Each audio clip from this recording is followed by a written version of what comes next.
বর্তমান প্রেক্ষাপট চলছে, আমরা আপনাদেরকে জানাইতে চাই, আপনাদেরকে নিরাপত্তা দিতে পারে একমাত্র জাকের পার্টি। কারণ জাকের পার্টি একটি আদর্শ কেন্দ্রিক দল। জাকের পার্টি মূল দল থেকে শুরু করে প্রায় 24টা সহযোগী সংগঠন রয়েছে।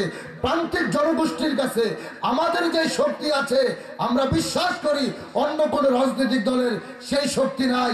আমরা আদর্শ বিশ্বাসী, মারামারিতে, বোমাবাজিতে, কাটাকাটিতে জাকের পার্টি বিশ্বাসী না।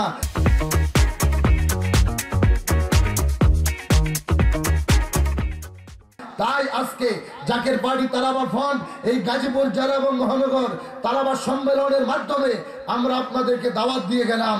জাকের পার্টির পতাকার ঐক্যবদ্ধ হন। জাকের পার্টির মহামান্য চেয়ারম্যান পীরজাদা আলহাজ খাজা মুস্তফা আমির ফয়সাল মুজাদ্দিদি, জাকের পার্টির মাননীয় senior vice chairman doctor Sayem Amir Faisal মুজাদ্দিদির নেতৃত্বে এগিয়ে যাবে আগামীর বাংলাদেশ। বাংলাদেশের যত ঐক্য আপনারা গঠন করেন, একটা কথা মনে রাখবেন, জাকের পার্টি ছাড়া এই দেশের জাতীয় ঐক্য কোনোদিনও সম্ভব না।